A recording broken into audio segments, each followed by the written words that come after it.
আর এক পাশে তোলার গোডাউন, আরেক পাশে আপনার এই যে হার্ডওয়্যার দোকানের কিছু মালামাল ছিল। তো আমরা যেটা দেখতে পাচ্ছি যে তুলার গোডাউন থেকে ধাও ধাও করে আগুন জ্বলছে এবং আগুনের তীব্রতা ছিল অনেক। তবে এই বিষয়টা বাজারের মধ্যে এরকম তুলার গোডাউন গত আপনারা জানেন যে গত 1 বছর আগেও শ্রীপুর মধ্য বাজারে এরকম তুলার গোডাউন থেকে একটা আগুন জ্বলছিল।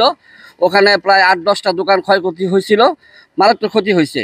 তো আমি প্রত্যাশা করবো প্রশাসনের কাছে যে বাজারের ভিতরে এরকম তুলার গোডাউন যেন সরায় নেওয়া হয়, বাজারটা নিরাপদ থাকে। কারণ কয়েকদিন পর পর এরকম তুলার গোডাউন থেকে আগুনের সূত্রপাত ঘটে এবং এটা ক্ষয়ক্ষতি অনেক বেশি হয়। এটা তুলা গোডাউন ছিল, তুলা রিফাইন করার মেশিন এখনো বিদ্যমান আছে, পুড়ে গেছে যদিও। তার পাশে আপনার আরেকটা হার্ডওয়্যার দোকানের একটা গোডাউন ছিল, মালামাল ছিল, প্লাইউড ছিল, কিছু কেমিক্যালও ছিল। তো ওইগুলি কেমিক্যালগুলো ক্ষয়ক্ষতি হয় নাই, কিন্তু হার্ডওয়্যার দোকানের যে প্লাইউডগুলো ছিল, অন্যান্য প্লাস্টিক মালামাল ছিল, এগুলো অনেক ক্ষয়ক্ষতি হয়েছে। এখানে আগুন লাগছে তার মাত্র 20 ফিটের মাথায় আমার শিক্ষক স্কুল এবং সেখানে ক্লাস বিদ্যমান ছিল, ক্লাস ছিল। আমি ক্লাসেই ছিলাম, ওই ক্লাসটিতেই ছিলাম।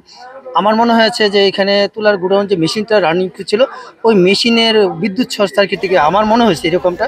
তো আমরা তাৎক্ষণিকভাবে বুঝতে পেরেছি, ধোঁয়া দেখে আমরা তাৎক্ষণিকভাবে বাচ্চাদেরকে সরাই নিয়ে এসে স্কুলকে নিরাপদ করার চেষ্টা করেছি। আগে বিদ্যুৎ তাৎক্ষণে চলে যাওয়ার কারণে আমরা ওই পানি সরবরাহটা বিঘ্ন হয়েছিল, নতুবা আগে করা যেত। কিন্তু আমার একটা প্রশ্ন হলো যে এইরকম শিক্ষা প্রতিষ্ঠান পাশে বাজার এবং পাশে মার্কেট স্থাপনা, এখানে একটা তুলার গোডাউনে একটা মেশিন এই রান করতেছিল, যেখানে গত কিছুদিন আগে শ্রীপুর বাজারে একটা দুর্ঘটনা ঘটলো এরকম মেশিন থেকে, যেখানে তুলা রিফাইনিং মেশিন থেকে।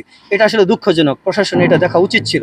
আর না হয় প্রশাসন এইরকম নিরাপত্তার ব্যবস্থা নেবে, অথবা আমাদেরকে বলবে যে কাছে এইরকম জায়গায় আপনারা শিক্ষা প্রতিষ্ঠান চালান কেন, এর একটা কথা বলবে। অথচ শিক্ষা প্রতিষ্ঠান চালায় এই পাশে এরকম একটা ঘটনা ঘটলো, যেখানে প্রায় 350-400 বাচ্চা, আজকে স্কুলে 320 জন বাচ্চা উপস্থিত ছিল।